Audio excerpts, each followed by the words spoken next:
Prophet Muhammad is the most remarkable and transformative story in human history, a story that begins in the heart of Arabia, in a city surrounded by mountains and desert, where the Kaaba stood as a center of pilgrimage for tribes yet surrounded by idols and a society steeped in ignorance and injustice.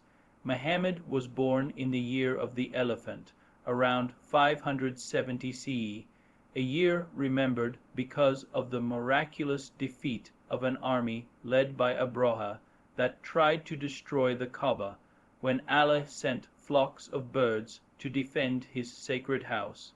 His birth itself carried signs of future greatness, for though he came into a world of darkness, he would bring light that would reach across the globe. His father Abdullah had passed away before his birth, and his mother Amina raised him with love, though she too passed away when he was just 6 years old, leaving him an orphan. This early experience of loss shaped his heart with compassion and reliance upon Allah, and he came under the care of his grandfather Abdul Muttalib and later his uncle Abu Talib, both of whom protected and supported him. As a young boy, Muhammad was known for his honesty, purity, and humility. He never worshipped idols or joined the corrupt practices of his people. He worked as a shepherd, tending sheep in the hills of Mecca, a humble job that built his patience, discipline, and responsibility. Later, as he grew older, he worked in trade, traveling with caravans and gaining a reputation as Al-Amin, the trustworthy, and as Sadiq, the truthful. Even before prophethood, his character shone so brightly that people trusted him with their wealth and honored his word. His dealings were fair, his tongue was clean from lies, and his presence was filled with dignity. At the age of 25, he married Khadijah, a noble and wise woman, after working for her in business. She recognized his honesty and integrity and offered him marriage, and together they built a home of love, trust, and support. She was his greatest companion and the first believer when revelation would come. During his early years, Muhammad would often retreat to the cave of Hira on the mountain of Nur, seeking solitude and reflecting on the corruption and injustice of his society. He felt the weight of responsibility and sought the truth beyond idol worship and tribal pride. It was in this cave, at the age of 40, that the first revelation came through Angel Jibril. The angel commanded him, "Iqra, read." Though unlettered, Muhammad was chosen to carry the final revelation, the Quran, a message that would guide mankind until the end of time. Overwhelmed and trembling, he returned to Khadijah, who comforted him and assured him of his noble character, saying that Allah would never forsake a man who upheld truth, cared for the poor, and honored his family. From that moment, his mission as the messenger of Allah began. At first, he called his family and close companions in secret, inviting them to worship the one God alone, to abandon idols, and to live with justice and compassion. Among the earliest believers were Khadijah, Abu Bakr, Ali, and Zayd ibn Haritha. As the message spread, the Quraysh, the powerful tribe of Mecca, opposed him fiercely. They could not accept the call to abandon idols, nor the equality of slaves and masters, rich and poor, under one God. They mocked him, persecuted his followers, and attempted to bribe him with wealth, power, and marriage if he would abandon his mission. But he remained steadfast, saying, "By Allah, if they were to place the sun in my right hand and the moon in my left, that I abandon this matter, I would not abandon it until Allah makes it prevail, or I perish in the process." For 13 years in Mecca, Muhammad bore persecution with patience.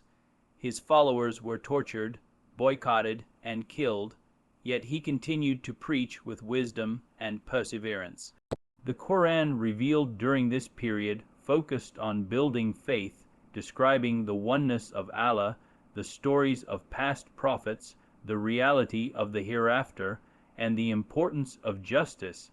Among the miracles of this time was the night journey and ascension, al-Isra wal-Miraj, when he was taken from Mecca to Jerusalem, and then ascended through the heavens, meeting the prophets and receiving the command of 5 daily prayers for his followers. This event strengthened the believers and showed the honor Allah had granted his messenger. Eventually, hostility in Mecca reached such levels that Allah commanded the Prophet and his followers to migrate to Medina. This migration, the hijrah, marked the beginning of a new chapter in Islam and the Islamic calendar. In Medina, the Prophet established the first Islamic state, built on faith, justice, and community. He created the Constitution of Medina, uniting Muslims, Jews, and other groups under a system of mutual rights and responsibilities. He built the mosque as the center of worship, learning, and governance. His leadership was marked by humility, consultation with his companions, and fairness to all.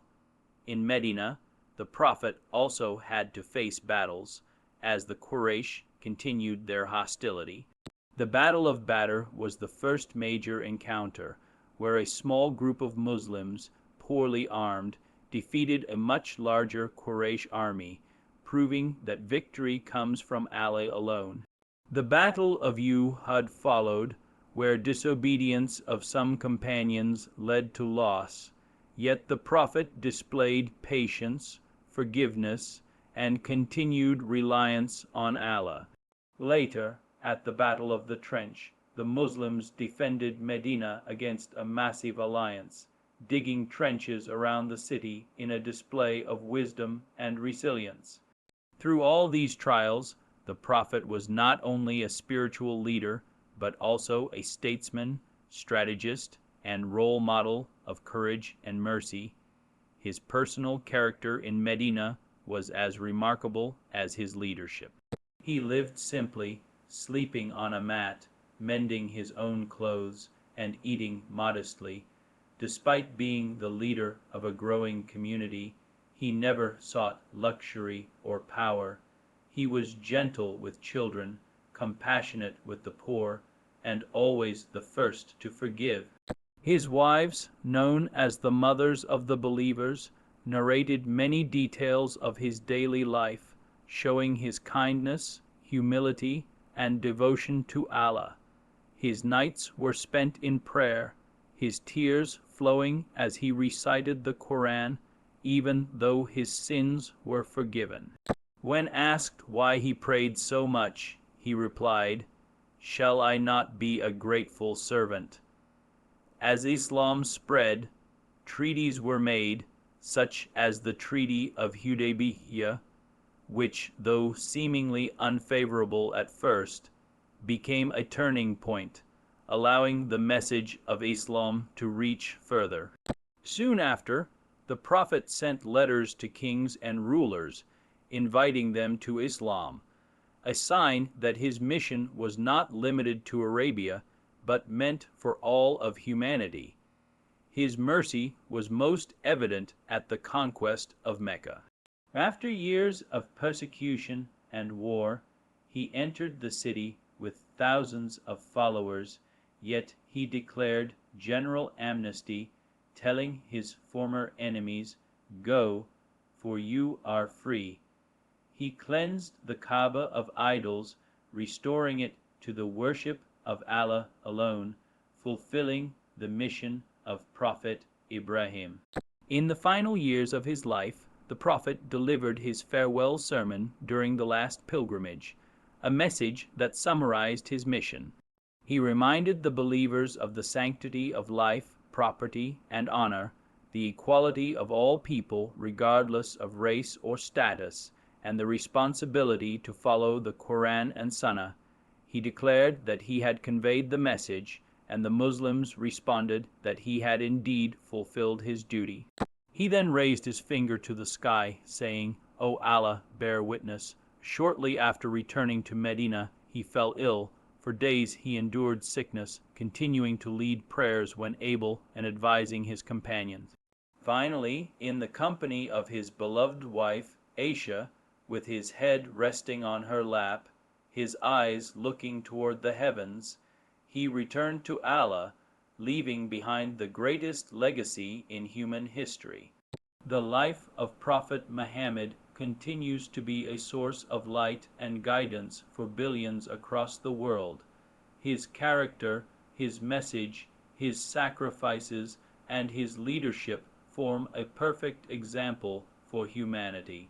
His story is not just history, but a living guide for every believer who seeks truth, justice, and closeness to Allah. His life shows that success is not measured in wealth or power, but in faith, sincerity, and service to Allah and His creation, and that through patience, humility, and trust in Allah, one can rise above every trial and achieve eternal success.